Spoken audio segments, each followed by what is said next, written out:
വെളിപ്പാട് പുസ്തക പഠനം പാർട്ട് നമ്പർ 51. ദൈവനാമം മഹത്വപ്പെടുമാറാകട്ടെ. കഴിഞ്ഞ ക്ലാസ്സിൽ നാം ചിന്തിച്ചത് വെളിപ്പാട് പുസ്തകം 14-ാം അധ്യായത്തിൽ നിന്നുള്ള ചില പ്രധാനപ്പെട്ട വിഷയങ്ങളായിരുന്നു. ഇന്ന് 15-ാം അധ്യായവും 16-ാം അധ്യായവും ചിന്തിക്കാനായിട്ട് ആഗ്രഹിക്കുകയാണ്.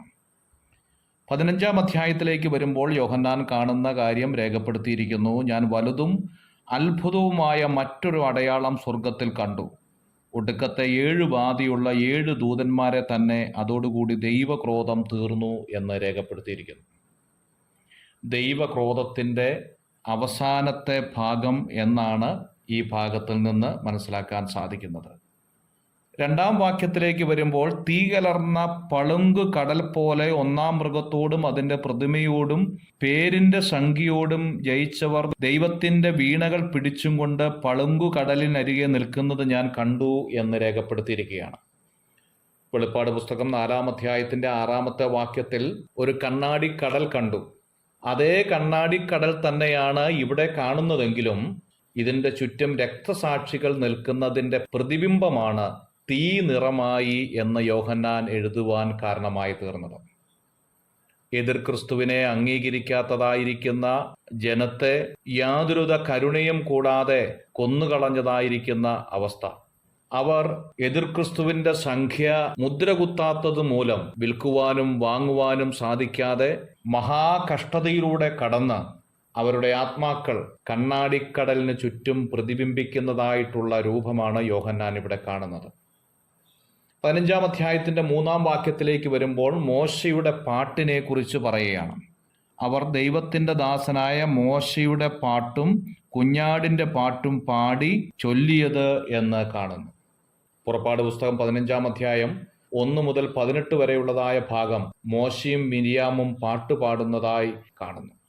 ദൈവം അവരെ പഠിപ്പിച്ച പാട്ടാണ് അവർ പാടിയത്. ആവർത്തന പുസ്തകം 31-ാം അധ്യായം 19-ാമത്തെ വാക്യത്തിലും 32-ാം അധ്യായത്തിൻ്റെ 44-ാം വാക്യത്തിലും ഈ പാട്ട് കാണാൻ സാധിക്കുന്നുണ്ട്.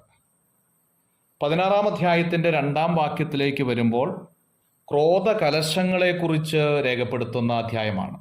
നിങ്ങൾ പോയി ക്രോധകലശം ഭൂമിയിൽ ഒഴിച്ചു കളവിൻ എന്ന ഒരു മഹാശബ്ദം ദേവാലയത്തിൽ നിന്ന് 7 ദൂതന്മാരോട് പറയുന്നത് ഞാൻ കേട്ടു എന്ന് രേഖപ്പെടുത്തിയിരിക്കുന്നു.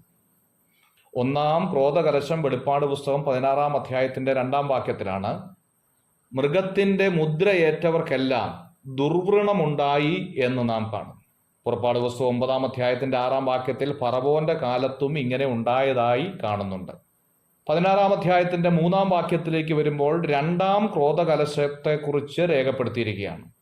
സമുദ്രം രക്തം പോലെ ആയി എന്ന് രേഖപ്പെടുത്തിയിരിക്കുന്നു.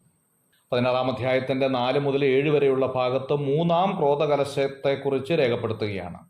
നദികളും നീരുറവുകളും രക്തമായി തീർന്നു എന്ന് കാണുന്നു. പുറപ്പാട് പുസ്തകം 7-ാം അധ്യായത്തിൻ്റെ 17 മുതൽ 21 വരെയുള്ള ഭാഗങ്ങളിലും ഇത് കാണുന്നത് ശ്രദ്ധിക്കുമല്ലോ. 3 വിധ പ്രത്യേക ദൂതന്മാരെ ഈ ഭാഗത്ത് കാണാൻ സാധിക്കുന്നുണ്ട്. ജലാധിപതികളായ 3 ദൂതന്മാർ എന്ന് പറയാം. കാറ്റുകളുടെ മേൽ അധികാരമുള്ളതായ ദൂതൻ വെളിപ്പാട് പുസ്തകം 7-ാം അധ്യായത്തിൻ്റെ 1-ാം വാക്യത്തിൽ അത് നാം കണ്ടതാണ്. തീയുടെ മേൽ അധികാരമുള്ള ദൂതൻ വെളിപ്പാട് പുസ്തകം 14-ാം അധ്യായത്തിൻ്റെ 8-ാം വാക്യത്തിൽ നാം കണ്ടതാണ്. ജലാധിപതിയായ ദൂതൻ വെളിപ്പാട് പുസ്തകം 16-ാം അധ്യായത്തിൻ്റെ 5-ാമത്തെ വാക്യത്തിൽ രേഖപ്പെടുത്തിയിരിക്കുകയാണ്.